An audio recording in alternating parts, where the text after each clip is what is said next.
Cheers.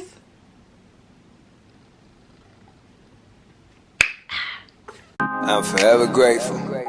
I'm forever thankful. As I walk through life, may my stride be graceful. Hey loves, it's your girl Jillian Marie.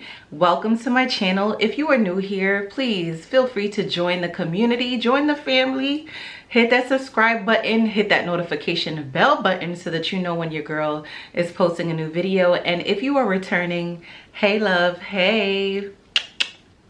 In today's video, I actually just wanted to have a girls' night in, a little girl chat. I wanted to talk about some stuff. So I just wanted us to wind down. I have my wine with me here.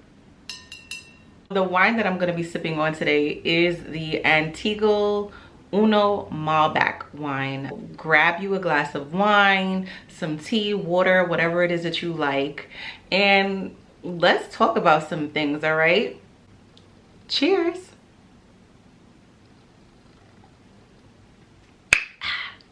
I wanted to talk about some things, you know, relationship things, especially in 2022 and dating. And there's this conversation going around about standards and expectations. And I've noticed some buzzwords like struggle love. Every time I look at a comment section or go on Twitter, it's the bar is low, sis, the bar is low, the bar is low. You know, and it's usually regarding someone's relationship. Maybe they've shared something. You know, there's a lot of pages right now on Instagram or all over the place about relationships. There's a docu-series called Black Love where you see people sharing testimonies about their relationship. People on YouTube share, couples share about their relationship. They're sharing testimonies. They're giving just snippets and wisdom and insight about their relationship, right?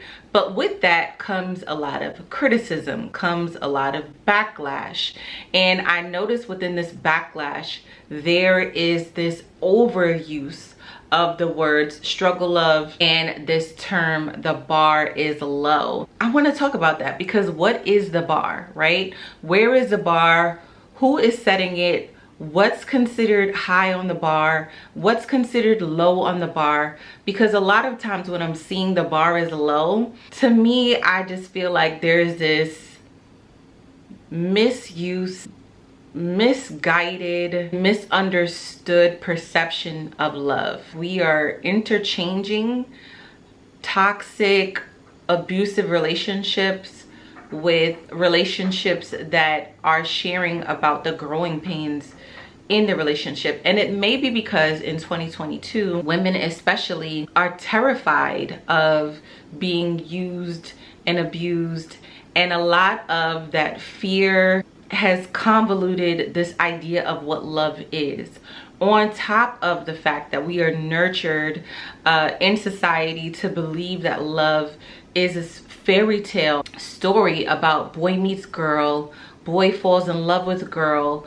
boy fawns all over girl, boy asks girl to marry him within a 6 month to a year period, and then boy does everything that girl wants in order to make girl happy, right?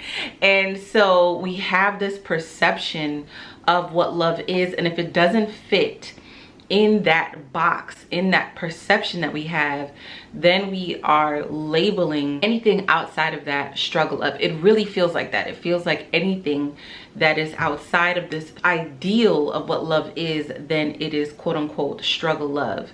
And in particular, I notice that Black women have a fear of struggle love, and I completely understand that fear. I understand where that fear is coming from, as we have witnessed our mothers and our grandmothers and our great-grandmothers endure abusive relationships, but we normalized it, right? And so we're going through this awakening that what we've normalized isn't healthy, but I also think that we go to the extreme.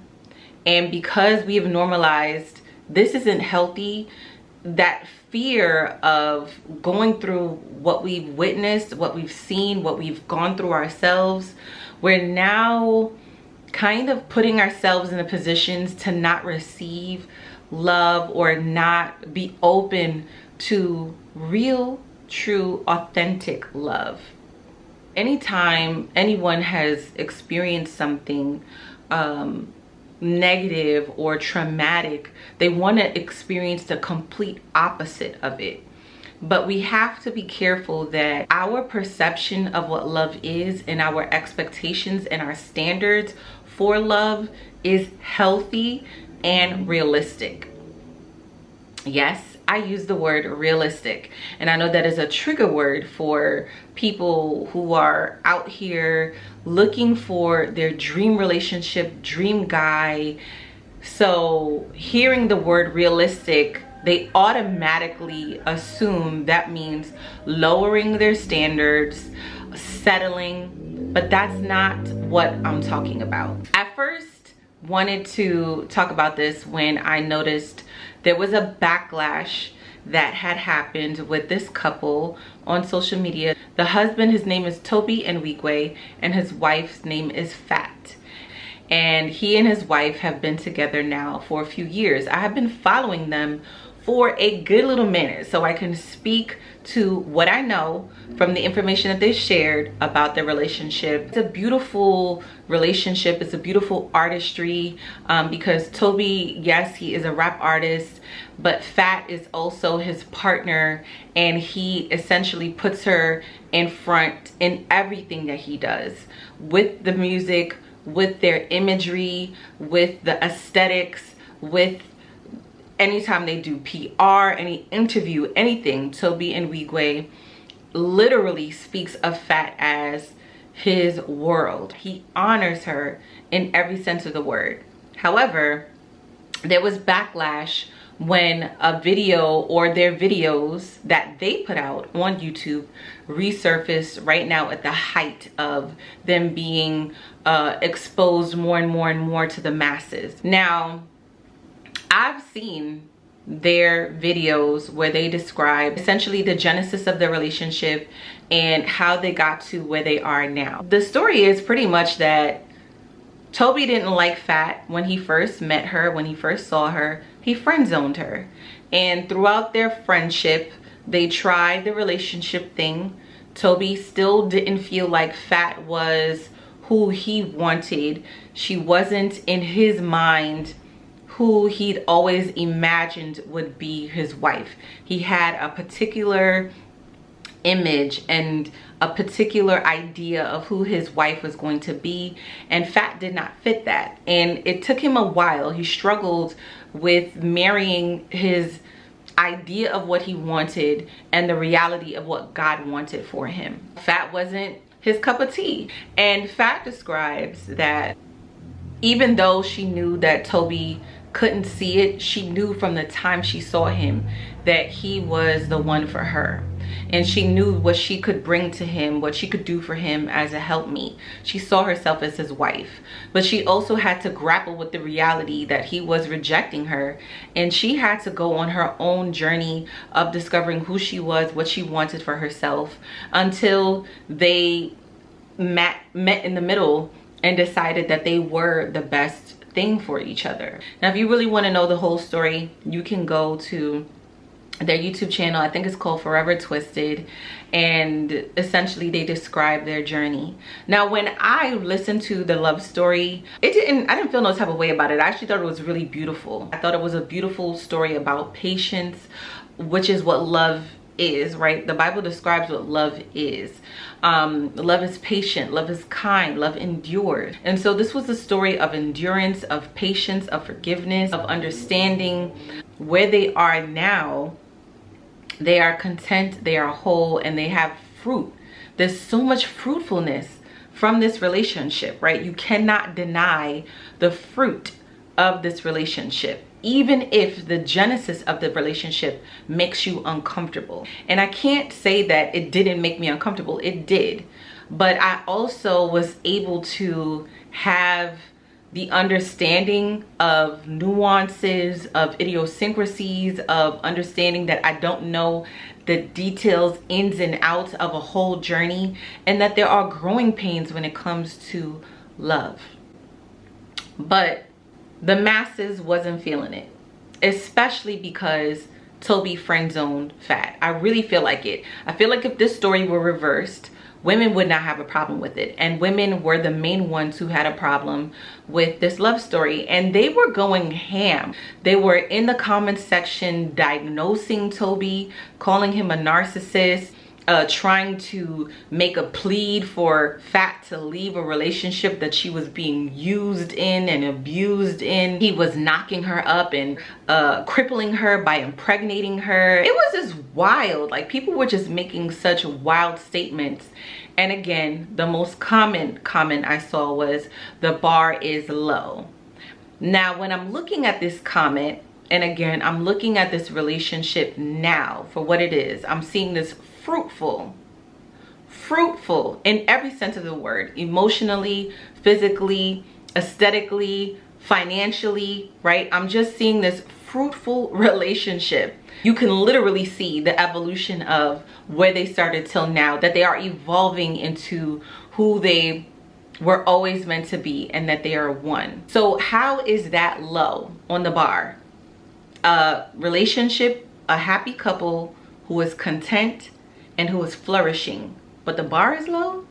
Who is setting this bar, and what are we considering low, right? Are we looking at the optics, the relationship, and the fact that it wasn't the perfect boy meets girl story? Is that what sets the bar low? How a relationship starts versus how a relationship thrives? Is that where we place the bar? Because I'm not really understanding where the bar is supposed to be set, right? To me, I feel like the bar should be based on values. The bar should be based on respect. The bar should be based on fruitfulness, evidence of fruitfulness in the relationship. The bar should be set on the happiness of the relationship. So you see a relationship that is happy, whole, and content. And we literally, we're literally saying that the bar is low. And this is where I get worried for us ladies, because again, I feel like we need to have a realistic understanding of what love is and what will happen in a relationship.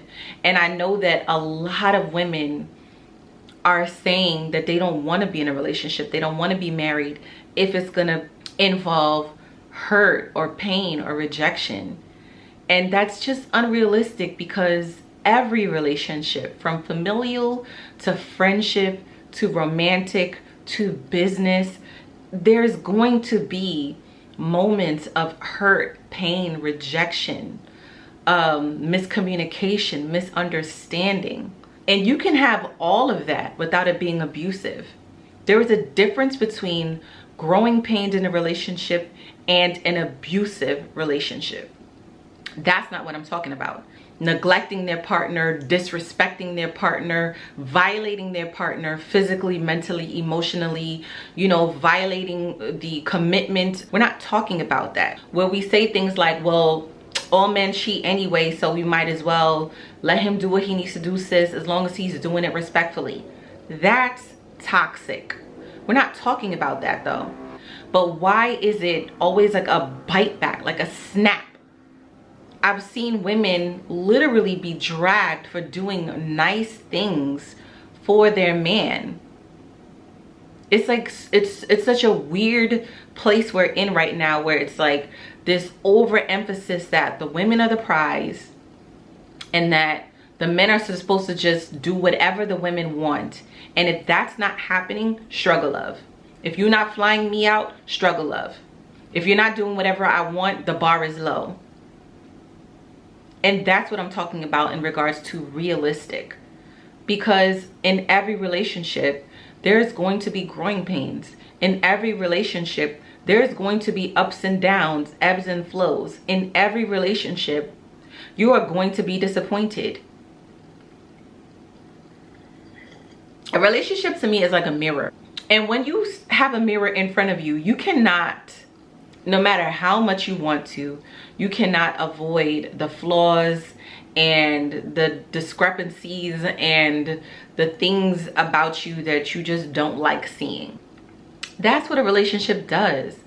we a lot of times, right, especially if we're not reflective, a lot of times we see ourselves as our best selves. We may have our insecurities, we may know some things that we don't like, but for the most part, we don't walk around saying, man, I'm a crappy person. We don't walk around saying, man, I'm just a selfish person. Man, I don't know how to, you know, really, like, I'm just not as emotionally intelligent as I think I am. No, we don't do that.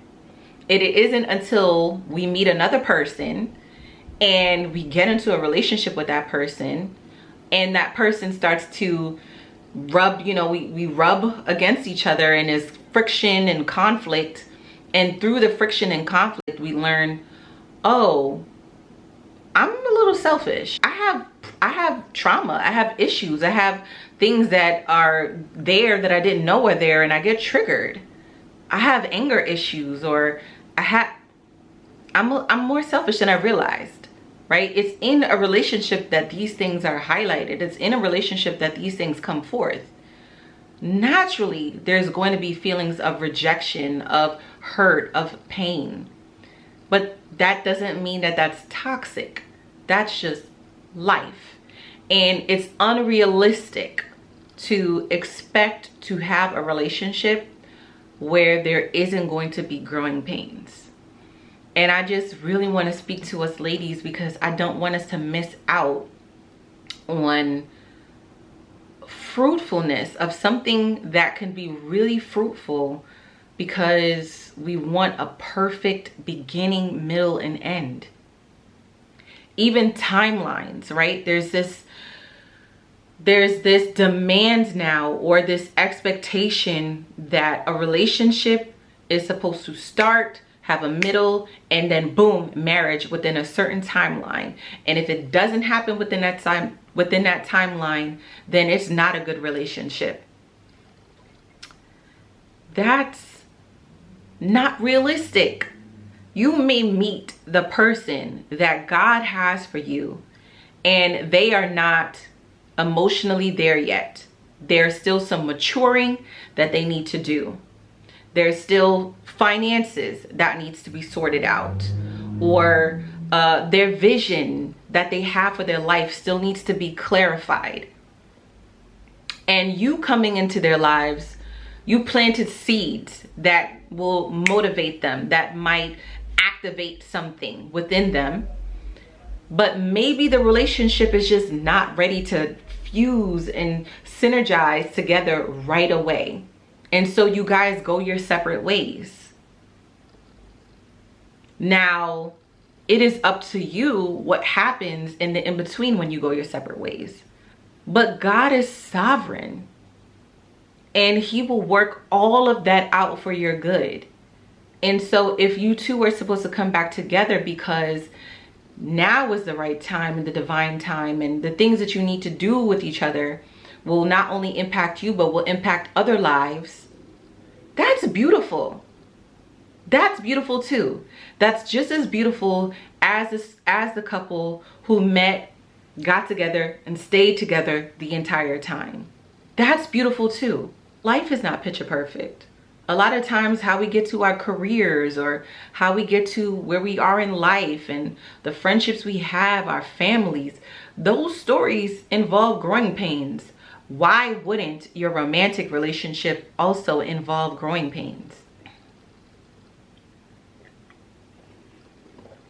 At the end of the day, I just think that we need to stop projecting our fears, our traumas, our expectations, our standards onto other people, and misdiagnosing what people have gone through or what they're experiencing, and labeling it struggle love, or labeling it toxic love, and all of this stuff. It's just a lot. It's a lot. It's a lot. And that I'm not talking about abusive relationships. I'm talking about normal relationships that just go through normal things that we are so scared of in society today, that we're now no longer pursuing relationships when it could be as critical as God needs these two people to come together in order to have this child, because this child is going to cure disease or save a life. It is that serious. God is sovereign. And we can't believe that we are gods ourselves, that we could just take everything into our own hands to the point where we are no longer even pursuing marriage or relationships because we don't want to get hurt. Some people in some relationships are just going to have to go through the ugly phase, especially in the beginning. Maybe the genesis of a relationship is going to be the ugly phase and it eventually will become beautiful. And I don't want us again to miss out on real love, good love, because we're putting a timeline or we have unrealistic expectations. Let me know what you think about this topic that we talked about today. Struggle love, the bar is low. What do you consider when it comes to the bar and where it is? What's high for you? What's middle? What's low? Let's have a conversation, truly, really and truly. Let's have a conversation. Share this video, like this video. Let me know if you want me to do a little bit more of this girl chats where we just sip wine and talk about some things, because there's some things that I really do want to talk about. So let me know how you felt about this video. Give me feedback, y'all. And make sure, again, you're liking. When you like, that actually really does help because it lets the algorithm know that I'm here and it'll push my video forward for others to see. Thank you guys so much for watching, and I will see you in another video. Bye.